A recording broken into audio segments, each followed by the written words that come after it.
오늘 말씀을 믿음의 명문가를 위한 기도 9번째로 영적으로 성장하여 승리하길 기도하자라는 제목으로 함께 말씀을 나누도록 하겠습니다. 말씀을 위해 제가 잠시 다시 한번 기도하도록 하겠습니다. 하나님 아버지, 저희들 여호수아서의 놀라운 승리의 말씀을 믿음의 명문가를 위한 기도라는 제목으로 우리가 무엇으로 기도하고 무엇으로 살아야지 이 놀라운 승리가 현대를 사는 우리에게도 동일하게 임하는지 살펴보는 시간을 갖고 있습니다. 더욱이 저희들이 주신 말씀을 근거하여 기도함으로 승리하는 삶을 살 수 있도록 우리가 먼저 앞서 나가고 또 기도로 우리 자녀들, 제자들, 이웃들을 돕는 시간을 갖고 있습니다. 하나님, 우리의 마음을 여시고 지혜의 영을 허락하여 주셔서 이 말씀을 잘 배우고 잘 소화할 수 있도록 인도하여 주시옵고, 우리가 하나님의 놀라운 승리의 소식은 잘 순종하여 우리 삶 속에서 하나님의 사랑으로 능력으로 꽃피울 수 있도록 인도하여 주셨고, 우리 믿음의 선조들이 잘못했던 그것에 대해서는 깨어서 기도하여서 이 죄악에 빠지지 않도록 동일한 실수를 반복하여서 하나님의 징계의 대상이 되지 않도록 하나님 저희들을 붙들어 주시옵소서. 함께 하실 믿사오며 예수님 이름으로 기도드리옵나이다. 아멘. 우리가 지난주에 갈렙의 기도를 통해서 그가 받은 하나님의 큰 특권, 가장 좋은 땅을 가장 편하게 선택할 수 있음에도 불구하고 자신에게 주어진 사명을 먼저 보고 백성들을 위해서 하나님의 뜻이 가장 잘 이루어지는 방법을 위해서 그가 헌신을 선택했고, 그 혼자서 헌신한 게 아니라 그 온 지파가 함께 헌신함으로 하나님의 뜻을 훨씬 앞당기는 놀라운 역사가 있는 것을 배웠습니다. 그러나 오늘 본문 말씀에서는 그와 반대로 큰 축복을 받고 큰 약속을 받았지만 오히려 머뭇거리게 되는, 자신들의 받은 복과 하나님의 뜻을 신뢰하지 못함으로 주저앉으려 하는 요셉의 두 자손들의 지파에 대해서 보면서 그들에게 나아갈 길을 가르치는 여호수아에서의 가르침을 우리가 함께 묵상하게 됩니다. 우리도 이 가르침을 잘 받아서 특히 우리처럼 어려서부터 신앙생활하고 믿음의 가문으로 자란 사람들이 받은 은혜가 큽니다. 그런데 그 은혜 안에서 그냥 머물러 있다 보면은 하나님이 주신 일에 대해서 생각하지 못하고 하나님이 이미 우리에게 허락하신 그 약속을 믿지 못하고 오히려 환경이 안 좋다, 이런 이유 저런 이유가 있어서 안 된다 하면서 주저앉을 때가 있습니다. 그러지 말고 우리도 앞으로 나아가서 특히 우리 자녀들이 영적으로 성장하여서 승리할 수 있도록 승리의 역사가 우리와 우리 자녀들에게, 우리 교회에 충만하도록 함께 기도하는 시간이 되었으면 합니다.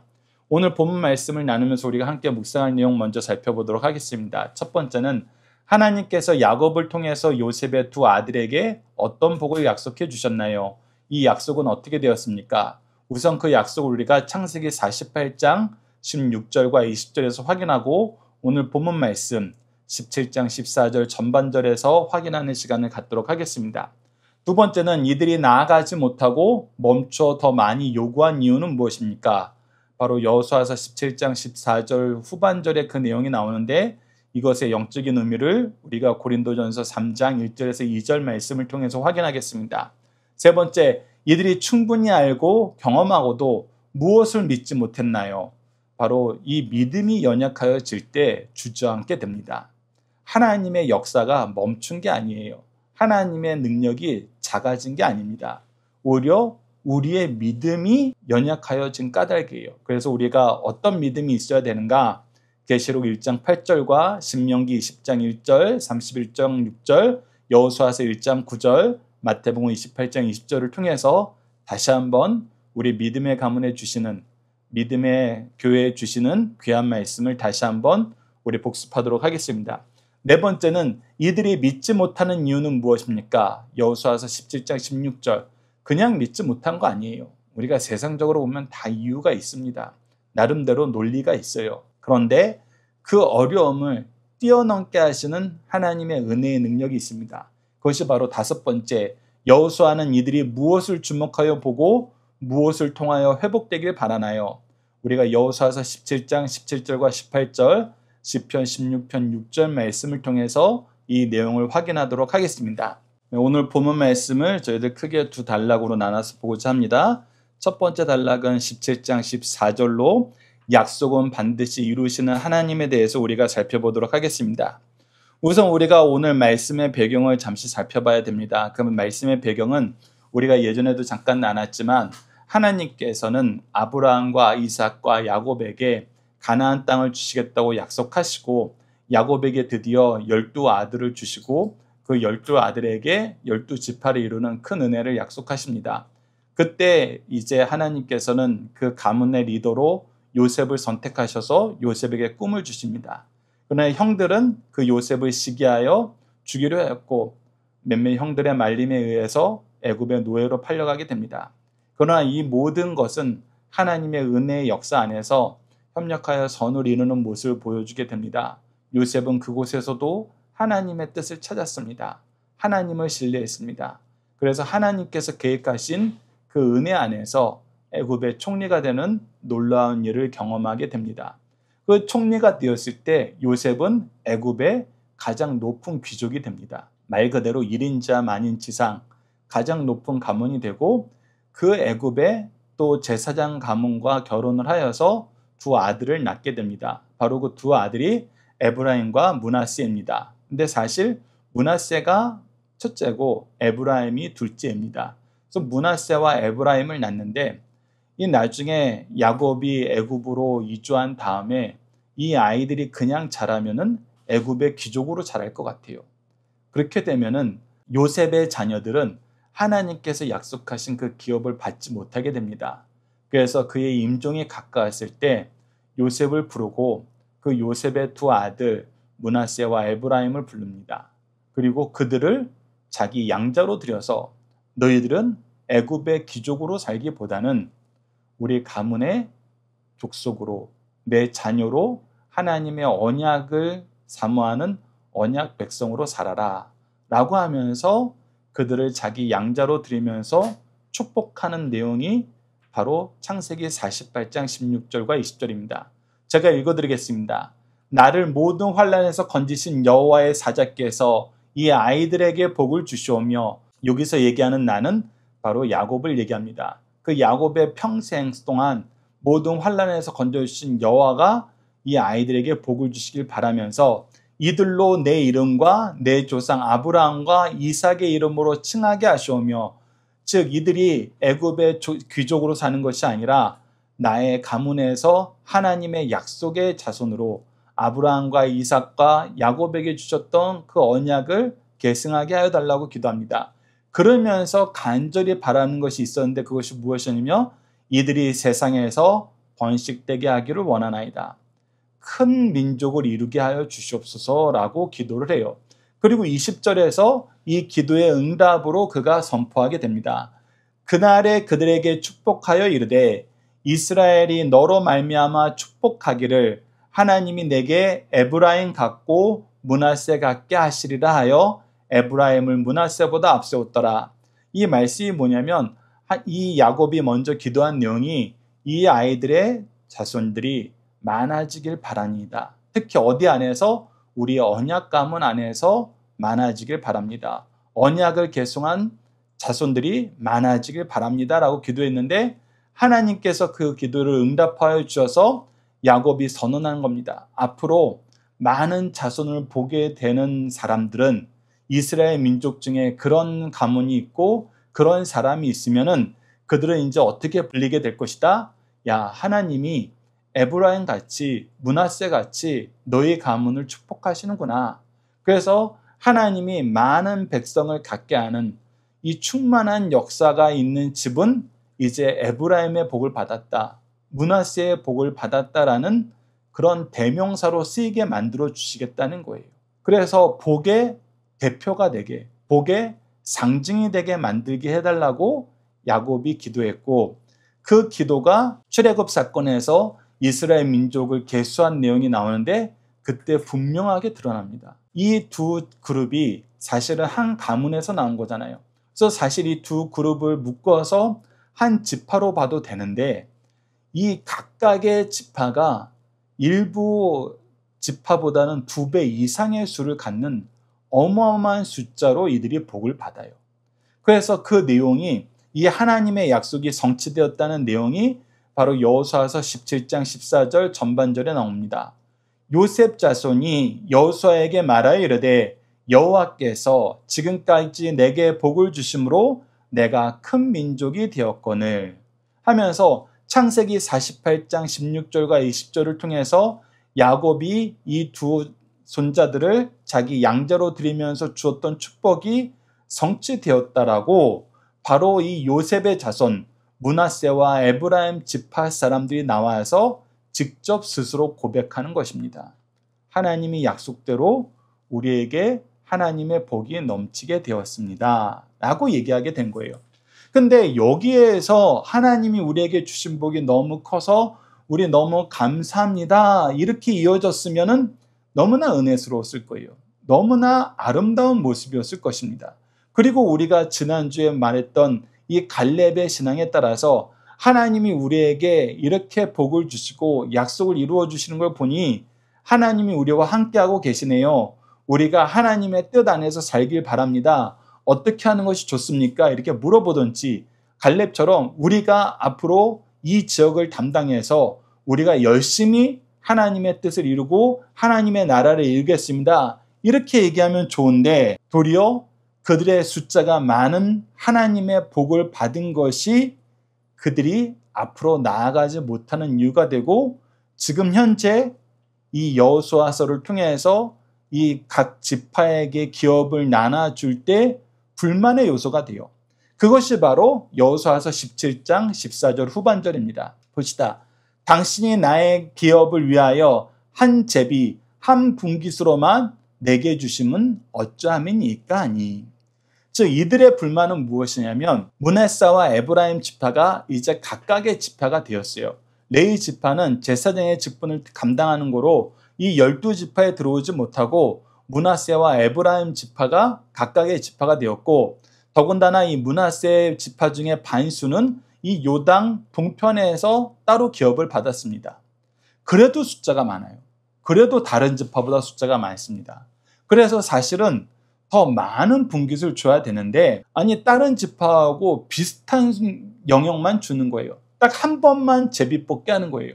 아니 우리는 이미 2지파로 나눠줬고 더군다나 숫자도 많으니까 제비를 한 3번 뽑게 해주십시오. 요즘처럼 민주주의 하니까 인구 비례로 좀 더 많이 주십시오. 왜 우리에게 이것밖에 안 줍니까? 우리가 숫자 많은 거 안 보입니까? 이렇게 얘기를 하는 거예요. 즉 우리가 하나님께 받은 복이 지금 현재 당신이 하나님의 일을 하는데 그것을 반대하는 이유가 돼버린 거예요. 여러분 이런 일이 우리가 종종 경험하게 된다는 것입니다. 우리가 받은 복 때문에 도리어 하나님께서 하나님의 일꾼을 통해서 하시려는 일을 막을 때가 있어요. 방해할 때가 있어요. 도리어 불만으로 나타날 때가 있습니다. 그런데 이것이 세상적으로 보면은 그럴듯해요. 우리가 2번째 단락에서 볼 거지만 이들이 그냥 이렇게 억지를 부리는 게 아니에요.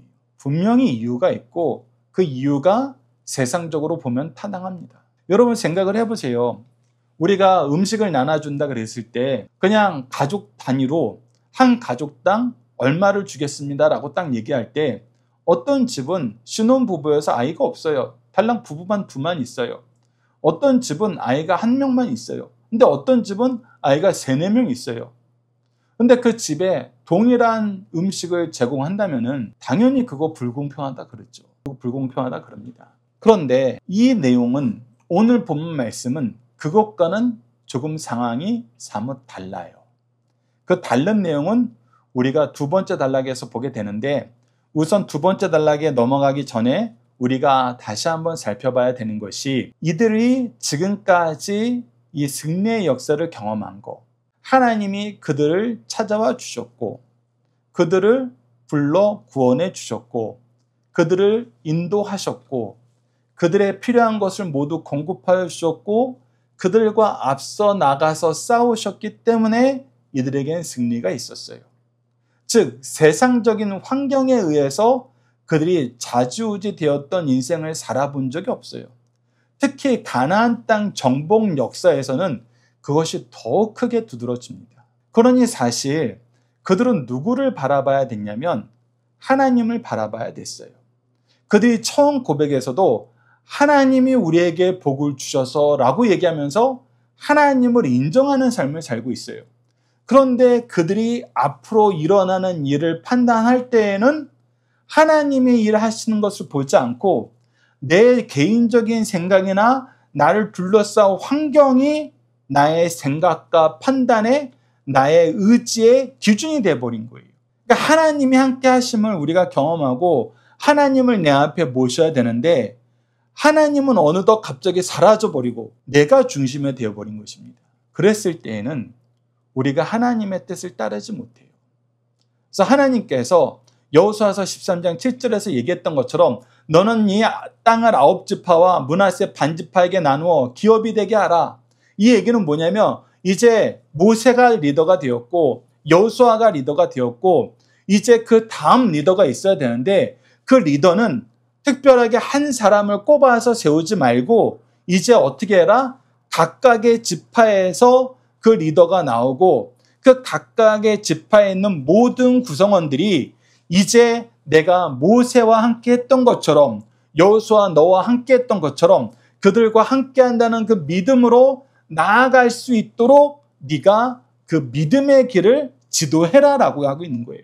네가 나이가 많아서까지 계속 이것을 붙잡고 있지 말고 이제 그것을 다음 세대의 리더들에게 물려주라라고 얘기했고 그 물려주는 것의 가장 아름다운 모델로 갈렙이 나왔었어요.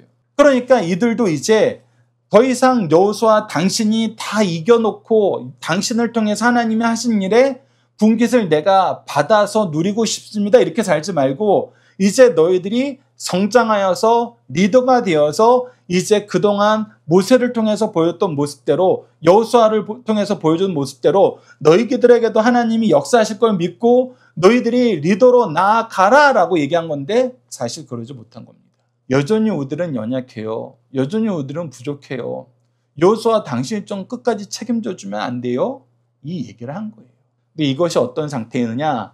바로 고린도전서 3장 1절에서 2절에서 설명한 것처럼 우리가 아직 어린아이 같은 이 어린아이 같은 할 때는 이 예수님이 말했던 어린아이와 같은 신앙을 얘기하는 것이 아닙니다. 우리가 딱딱한 음식을 먹지 못해서 여전히 엄마의 젖이나 죽을 먹어야 되는 미음을 먹어야 되는 이 소화력이 연약한 상태에 남아있는 그런 어린아이와 같은 모습입니다. 자, 고린도전서 3장 1절에서 2절 읽어드리겠습니다. 형제들아 내가 신령한 자들에 대함과 같이 너희에게 말할 수 없어서 즉 신령한 자들에게 대하는 것처럼 말할 수 없다는 것은 무엇이냐면 이들이 아직 신령한 상태는 이르지 못했다는 거예요. 육신에 속한 자, 곧 그리스도 안에서 어린아이들을 대함과 같이 하노라. 아직 하나님의 영적인 뜻은 깨닫지 못하고 여전히 육체의 한계에서 그 한계를 벗어나지 못하는 어린아이들처럼 너희들 대하고 있는데 왜 그러냐면 내가 너희를 젖으로 먹이고 밥으로 아니하였노니 이는 너희가 감당하지 못하였음이거니와 지금도 못하리라. 그래서 사실 사도 바울이 고린도 교회 성도들에게 간절히 부탁하는 거예요. 너희들이 이미 충분히 하나님의 은혜를 경험하였고 말씀을 통해서 잘 배웠는데 왜 아직도 하나님이 너희들과 함께하지 않은 사람들처럼 너희들이 아무것도 경험하지 못하는 사람들처럼 아무것도 배우지 못한 사람들처럼 왜 다시 그 연약한 상태로 돌아가니? 너희들 그러지 말고 이제 우리에게 그동안 베푸셨던 하나님의 은혜 안에서 말씀의 가르침 안에서 장성한 믿음의 분량으로 너희들이 나아가고 그러한 믿음으로 이 세상을 살아야 되지 않겠니? 라고 간곡히 권면하는 말씀이에요. 지금 현재 이 요셉 지파, 이 놀라운 영적 리더였던 요셉의 두 자손들, 그리고 그 두 자손들에게 하나님은 특별한 약속을 해서 복의 대명사로 만들어 줬는데도 불구하고 이들 가운데에서는 아직 리더가 나오지 못하고 있는 거예요. 아직 하나님의 말씀에 순종하는 일이 이루어지지 않고 있는 것입니다. 이런 연약한 상태일 때 믿음의 부모는 무엇을 가르쳐야 되는가? 그 내용을 우리가 두 번째 단락 15절에서 18절 말씀을 통해서 스스로 개척하라는 이 주제로 함께 말씀을 나누도록 하겠습니다. 우선 우리가 어떤 믿음을 회복해야 되느냐라고 했을 때 계시록 1장 8절 말씀이 굉장히 중요합니다. 이 말씀과 함께 로마서 11장 36절 말씀도 굉장히 중요해요. 우리가 승리하는 삶 말씀에서는 로마서 11장 36절 자주 나눴으니까 오늘은 계시록 1장 8절 먼저 함께 보도록 하겠습니다. 계시록 1장 8절 우리 함께 읽어봅시다. 시작. 주 하나님이 이르시되 나는 알파와 오메가라. 이제도 있고 전에도 있고 장차 올 자요 전능한 자라 하시더라. 즉 하나님께서 시작과 끝이라는 거예요. 그리고 하나님이야말로 전에도 있었던 분, 앞으로 있을 분, 과거와 미래를 모두 통틀어서 전능하신 분이란 것입니다. 즉 온 세상을 창조하시고 온 세상을 그의 전능하심 안에서 통치하고 계시는 분이라는 거예요. 그래서 사실 하나님과 함께 한다는 것은 우리에게 부족함이 없다는 것을 가르쳐줘요. 더 나아가서 오늘 본문 말씀, 우리가 영적인 전쟁을 하는 이 상황에서는 결코 패하지 않는다는 것을 가르쳐줍니다. 그래서 하나님께서 이 가나안 땅을 앞두고 있었을 때 이스라엘 민족에게 약속하신 말씀이 있어요. 신명기 20장 1절과 신명기 31장 6절입니다. 제가 읽어드릴게요. 내가 나가서 적군과 싸우려 할 때 말과 병거와 백성이 너보다 많음을 볼지라도, 여기서 얘기하는 말과 병거와 백성은 무엇입니까? 앞서 우리가 고린도전서 말씀을 통해서 봤던 것처럼 육적인 거예요. 그런데 그들을 두려워하지 말라라고 얘기해요. 왜? 우리에겐 신령한 것이 있거든요. 알파와 오메가 되신 전능하신 하나님이 계시기 때문입니다. 애굽 땅에서 너를 인도하여 내신 내 하나님 여호와께서 너와 함께 하시느니라. 그러면서 이 신령한 것을 보여줄 때 그냥 보여주지 않아요. 이 신령한 것으로 육적인 것을 이긴 걸 보여줍니다. 말과 병거와 군대의 많음을 우리가 애굽에서 이미 경험했어요. 그런데 그 애굽을 이기신 하나님이에요. 그 애굽이 감히 상대하지 못하고 상대할 생각조차 하는 것이 불경건할 정도로 하나님께서 완벽한 승리를 주셨던 그 애굽의 경우가 있어요. 이것을 보면서 가나안 땅으로 나아가라는 것입니다. 그것이 신명기 31장 6절입니다. 너희는 강하고 담대하라. 두려워하지 말라. 그들 앞에서 떨지 말라. 우리가 두렵고 떨려요. 그런데 그럴 필요가 없는 것은 무엇이냐? 이는 내 하나님 여호와 그가 너와 함께 가시며 결코 너를 떠나지 아니하시며 버리지 아니하실 것입니다 하고, 네, 우리에겐 하나님이 함께 하시고 먼저 싸우시고 우리를 결코 떠나지 않겠다고 약속해 주셨어요. 앞서 살펴본 것처럼 하나님은 어떤 하나님이시다? 약속한 것은 반드시 이루시는 하나님이다. 내가 너를 큰 민족이 되게 하고 이 큰 민족이 되는 복의 상징이 되게 하겠다 하시면 이루셨어요. 내가 너와 함께 하겠다 하신 거 이루셨어요. 내가 승리를 책임져 주겠다 한 거 다 이루셨어요. 그래서 여호수아서 1장 9절에서 이렇게 얘기합니다. 내가 내게 명령한 것이 아니냐? 강하고 담대하라. 두려워하지 말라. 놀라지 말라. 내가 어디로 가든지 내 하나님 여호와가 너와 함께 하느니라 하시니라. 즉 모세에게도 이 말씀을 주셨고 여호수아에게도 이 말씀을 주셨어요. 그러면 이게 모세에게만 주신 말씀이고 여호수아에게만 주신 말씀이냐? 아니라는 거예요. 하나님이 우리에게 끊임없이 가르쳐준 건 뭐냐면, 내가 모세에게 이 말로 함께한 것처럼, 내가 여호수아에게 이 말로 함께한 것처럼 내가 너와도 이 말로 함께 하겠다라고 얘기하시는 거예요. 그래서 우리가 이 말씀을 믿음으로 받아들이면 우리도 이 말씀의 언약의 성취를 맛보게 된다는 거예요. 이 내용은 신약에서도 예수님께서 제자들을 파송할 때, 승천전에 파송할 때도 동일한 맥락에서 말씀하세요. 마태복음 28장 20절입니다. 이 말씀 우리 함께 읽어봅시다. 시작. 내가 너희에게 분부한 모든 것을 가르쳐 지키게 하라. 볼지어다 내가 세상 끝날까지 너희와 항상 함께 있으리라. 계속해서 하나님께서 강조하신 말씀이 뭐예요? 내가 너와 함께 한다. 내가 너희들을 결코 떠나지 않는다. 우리와 동행하시는, 우리와 함께 하시는 하나님. 이 하나님이 우리와 함께 싸우시고 먼저 앞장서 싸우시는데 우리가 무엇을 두려워하겠냐는 거예요. 그러니까 너희들이 세상 것 보지 말고 하나님이 약속하신 그 약속 봐라. 하나님이 너희와 함께함을 주목하여 보라. 그 내용이 바로 오늘 여호수아서 17장 15절입니다. 여호수아서 10장 15절 제가 읽어드릴게요. 여호수아가 그들에게 이르되 내가 큰 민족이 되므로 즉 하나님께서 너희들에게 약속한 그 약속이 이미 이루어진 것을 너희들은 더 많이 경험하지 않았니? 너희들을 특별하게 큰 민족이 되게 하겠다는 거, 큰 민족의 상징이 되게 하겠다는 이 말씀 너희들에게 이루어지지 않았니? 그러니 너희들은 무엇을 봐야 된다? 에브라임 산지가 내게 너무 좁을진데 브리스 족속과 르바임 족속의 땅 살림에 올라가서 스스로 개척하라 하니라. 너희들은 이제 더 이상 어린아이와 같은 상태에 머물러서 나에게 더 주세요, 더 주세요 이런 신앙을 갖지 말고 이제 너희들에게 주신 하나님의 은혜를 믿고 이제 너희들의 자손들을 이끌고 나아가라라고 얘기하는 거예요. 개척하라라고 얘기하는 것입니다. 하나님을 신뢰하면서 너희들이 전진하라라고 얘기하는 거예요. 그런데 이들이 이 전진하지 못한 이유에 대해서 다음과 같이 얘기합니다. 여호수아서 17장 16절입니다. 자, 이들의 믿음이 왜 연약해졌나 봅시다.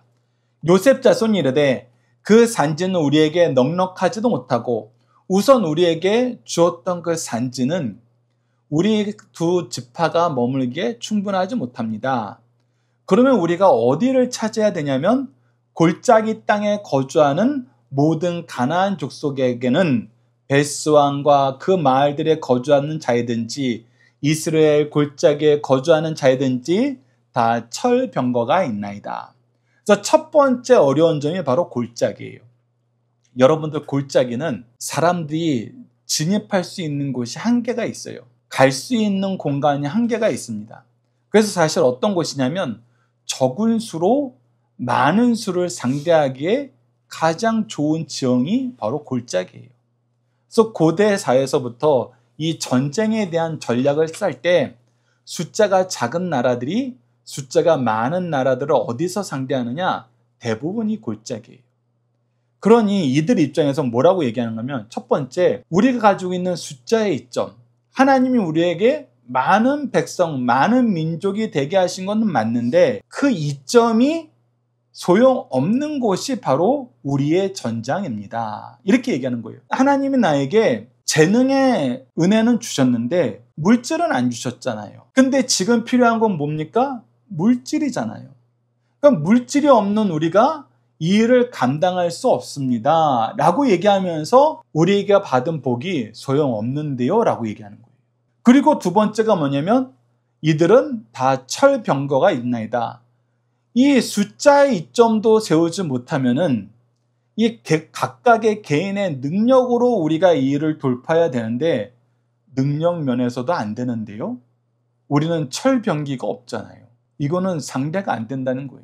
철병기가 있고 없고는 여러분들 고대 전쟁사에 엄청난 영향을 미쳤습니다. 이거는 그 이후에 칼과 창, 활 정도를 가지고 있는 그런 나라와 이 총을 가지고 있는 나라의 전쟁에서도 분명히 드러나요. 그것만큼 큰 전력의 격차예요. 그러니 숫자의 이점도 살릴 수 없고 전략적인 면에서도 우리가 질 게 분명한데 어떻게 그걸 하란 이야기예요? 라는 거예요. 근데 앞서도 제가 이 내용을 좀 더 이해하기 쉽게 하시기 위해서 우리가 하나님이 주신 것을 세 가지 영역에서 항상 살펴보고 있는데 그것이 무엇이었냐면 시간과 재능과 물질이었잖아요. 그리고 우리가 사실 교회 안에서는 어떤 사람에게는 시간의 복을 주시고 어떤 사람에게는 재능의 복을 주시고 어떤 사람에게는 물질의 복을 주세요. 그러면서 각각에게 더 받은 곳으로 다른 사람의 부족한 곳을 채워주면서 축복의 통로가 되는 삶을 살게 하세요. 그래서 첫 번째, 우리가 각자가 받은 은혜가 달라요는 맞아요. 그런데 우리의 신앙이 거기서 머물러 있어서 잘못된 거예요. 하나님께서 우리에게 무엇인가를 넉넉하게 주신 이유는 뭐예요? 우리가 축복의 통로가 되고 또 누군가가 우리에게 축복의 통로가 되어서 균등하게 하려는 거예요. 부족함이 없게 하려 하시는 것입니다. 즉 우리가 하나님의 전체적인 역사 안에서는 무엇을 발견하게 되냐면 우리에게 부족한 것이 없게 하시는 하나님을 봐야 돼요. 숫자를 많게 하신 하나님은 개인의 능력도 뛰어나게 만드시는 하나님이세요. 재능을 주신 하나님이 시간과 물질을 안 주시는 하나님이 아니란 거예요. 어떤 방식으로든 주세요. 필요하면 베풀어 주세요. 넉넉히 주세요. 그 아들도 아끼지 아니하신 분이 우리에게 무엇을 아끼시겠어요? 중요한 거는 우리가 이것을 받아서 바로 사용하느냐 사용하지 못하느냐예요. 우리가 믿음으로 사느냐 아니면 이 물질에 받은 은혜에 노예가 되어서 사느냐의 차이예요. 이들에게는 많은 숫자가 된 것이 은혜였음을 고백했는데도 불구하고 무엇이 됐어요? 다른 환경의 노예가 되어버렸어요. 더 많이 가진 것이 오히려 내가 불가능하다고 얘기하는 이유가 되어버렸어요. 우리가 축복을 가지고 축복의 통로가 되는 사람이 되는 것이 아니라 축복을 자기의 업적으로 여기고 그 업적의 노예가 되는 삶을 살게 된 거예요. 이랬을 때에는 우리가 믿음으로 나아가지 못해요. 오히려 지금 현실이 믿음을 버리는 이유가 되어버립니다. 이것이 우리 믿음의 가문에서 자란 자녀들이 가지게 되는 가장 큰 약점이에요. 그런데 이 부분에 대해서 여호수아가 다시 강하게 가르쳐 줍니다. 그것이 바로 두 가지입니다. 첫 번째는 너희들에게는 이미 하나님의 약속의 증거가 있다는 거예요. 그것이 바로 17절입니다. 여호수아가 다시 요셉의 족속 곧 에브라임과 므낫세에게 말하여 이르되 너는 큰 민족이요 큰 권능이 있은즉 한 분깃만 가질 것이 아니라 즉 너희들이 큰 민족이 되었다는 것은 무슨 뜻이니? 너희들에게 하나님의 큰 권능이 함께 있다는 뜻이다. 즉 너희들에게 하나님의 약속이 증거가 있다는 것은 너희들이 숫자만 많아진 것을 의미하는 것이 아니라 하나님의 큰 권능이 너희와 함께하고 있다는 뜻이다. 그러니 너희들이 지금 약점이라고 얘기한 거 걱정하지 마. 하나님께서 채워주셔. 하나님께서 책임져 주셔라는 거예요. 그 두 번째는 승리는 이미 확증되었으니 믿음으로 나아가라는 것입니다. 그것이 바로 18절입니다. 18절 제가 읽어드리겠습니다. 그 산지도 내 것이 되었으니 비록 살림이라도 내가 개척하라. 그 끝까지 내 것이 되리라. 가나안 족속이 비록 철병거를 가졌고 강할지라도 내가 능히 그를 쫓아내리라. 자, 이 말씀은 우리에게 더 큰 의미를 줍니다. 처음에는 이 골짜기는 우리에게 쓸모가 없어요. 오히려 우리가 이 가나안 족속을 정복하는데 걸림돌이 돼요 라고 얘기하는데 여호수아는 그 믿음의 분량이 훨씬 커져 있어요. 야, 그 골짜기 땅도 너희들이 개척을 하면은 적과 꿀이 흐르는 하나님의 축복의 땅으로 만들 수 있어. 그러니까 이 부분은 이스라엘 민족이 상상도 못하던 거예요. 더 나아가서 그 골짜기가 너희들에게 약점이 됐다 그러는데 아니야. 그 골짜기도 너희들에게 땅으로서도 축복의 땅이 되고 그 골짜기가 너희들을 점령 못하게 막고 그 철병거를 가진 민족이 너희들이 이길 것이라고 생각하지 말고 이미 하나님이 너희들에게 그것을 주신 것으로 믿고 왜? 너희들에게는 이미 하나님의 권능이 있기 때문에 너희들은 나아가면 돼. 나아가면 돼라고 얘기하는 거예요. 그러면서 우리가 함께 묵상해야 될 신앙이 무엇인가? 하나님은 계속해서 우리에게 성경 말씀을 통해서 이 믿음의 가문들과 교회를 통해서 우리에게 깨닫게 하시는 것이 있어요. 그것은 무엇이냐면 하나님이 우리를 부르실 때에는 하나님이 우리를 사용하실 때에는 이미 우리에게 허락하신 분깃, 기업이 있더라. 그것이 아직 우리 손에 잡혀 있지 않더라도 그것이 우리 것이 됨을 우리에게 충분히 우리에게 공급됨을 믿고 나아가라는 거예요. 이거는 달란트 비유에서도 우리에게 나타나는 귀한 교훈입니다. 하나님께서 달란트를 주시고 일하라 하실 때에는 이 달란트도 주셨고 달란트를 통해서 일할 때 반드시 분깃이 생김을 결과를 책임져 주시고 우리에게 일을 맡기시는 거라는 거예요. 그래서 순종했을 때에는 하나님이 책임져 주시는 분깃을 우리가 충만하게 누렸어요. 그래서 5달란트 가진 자는 5개를 더 남겼어요. 그러나 내가 받은 것이 적다라고 생각하고 나는 하나님 방법대로 살지 못해, 살지 않을 거야. 그렇게 살라고 하는 우리 하나님이 욕심꾸러기지 라고 얘기하고 땅에 묻으면 어떻게 돼요? 오히려 받은 은혜가, 받은 달란트가 그의 죄를 증거하는 증거가 돼버려요. 그러니 여러분들, 하나님이 우리를 위해서 먼저 일하시고 우리에게 충분한 기업을 주신다는 이 믿음으로 사셔야 돼요. 믿음 안에서 앞으로 나아가야 된다는 것입니다. 그래서 그 믿음을 주는 우리가 자주 나눈 말씀이 바로 시편 16편 6절입니다. 시편 16편 6절 우리 함께 읽어봅시다. 시작. 내게 줄로 재어준 구역은 아름다운 곳에 있으며 나의 기업이 실로 아름답도다. 우리가 지난 금요일 날 스가랴 승리한 삶 말씀을 통해서도 예루살렘을 줄로 재는 하나님의 사자를 통해서 아직 우리 눈에 보이지 않지만 하나님께서 우리의 분깃을 책임져 주시는 놀라운 언약의 말씀을 봤어요. 그 맥락을 계속 이어나가도록 우리에게 가르쳐 주신 말씀이 시편 16편 6절입니다. 하나님께서 미리 줄로 내 구역을 재어줬는데 이것이 나에게 가장 아름답다는 거예요. 나에게 가장 좋은 곳을 나에게 허락하셨다는 것입니다. 그래서 여러분들 믿음의 가문의 아이들이 복받은 데가 바로 이 부분에 있어요. 우리는 자꾸 우리 부모를 비교하는 세상 문화에서 살아요. 대표적인 게 뭡니까? 나는 흙수저네, 은수저네, 금수저네, 이제 금수저도 넘어서 다이아 수저까지 나왔더라고. 이건 뭐예요?